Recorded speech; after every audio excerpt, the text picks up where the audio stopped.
चिखला प्रकरणाशी संबंधित व्हिडिओ समोर आल्यानंतर राज्यभरात चर्चेला वेग आला असून सोशल मीडियावर या विषयावर मोठ्या प्रमाणात प्रतिक्रिया उमटताना दिसतात. विविध स्तरातून अविश्वास, राजकीय हेतूंचे आरोप तसेच निपक्ष चौकशीची मागणी अशा मिश्र प्रतिक्रिया पुढे येत आहेत. काहींच्या मते या घटनेमागे राजकीय उद्देश असू शकतो, तर दुसरीकडे अनेकांनी प्रशासनाने सखोल आणि पारदर्शक तपास करून वस्तुस्थिती स्पष्ट करावी असे आवाहन केले. या प्रकरणात महापुरुष यांच्या नावाचा उल्लेख होत असल्याने समाजात संवेदनशील वातावरण निर्माण झाले. छत्रपती शिवाजी महाराजांसारखे ऐतिहासिक व्यक्तिमत्वांचा राजकीय वादासाठी वापर होऊ नये अशी भावना अनेक स्तरातून व्यक्त होत आहे. समाजात तेढ वाढू नये, सामाजिक सलोखा टिकून राहावा आणि कोणत्याही प्रकारचा जातीय तणाव निर्माण होऊ नये यासाठी संयम बाळगण्याचे आवाहन करण्यात येत आहे.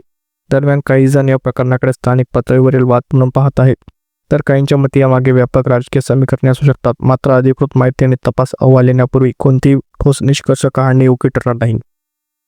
प्रशासनाकडून घटनेची गंभीर दखल घेतली जाईल आणि संबंधित सर्व बाबींची चौकशी होईल अशी अपेक्षा व्यक्त होत आहे. सध्याच्या परिस्थितीत भावना तीव्र असल्या तरी कायदेशीर प्रक्रिया आणि अधिकृत तपास यांनाच प्राधान्य देणे आवश्यक असल्याचे मत पुढे येते. कोणतेही अफवा किंवा अप्रमाणित माहिती पसरवू नये तसेच समाजातील ऐक्य अबाधित राहावे असे आवाहन विविध स्तरातून केले जात आहे. एकूण चिखला प्रकरणात सामाजिक आणि राजकीय पातळीवर चर्चा निर्माण केली असून आता सर्वांचे अधिकृत तपास आणि स्पष्ट भूमिकेकडे लक्ष लागले आहे.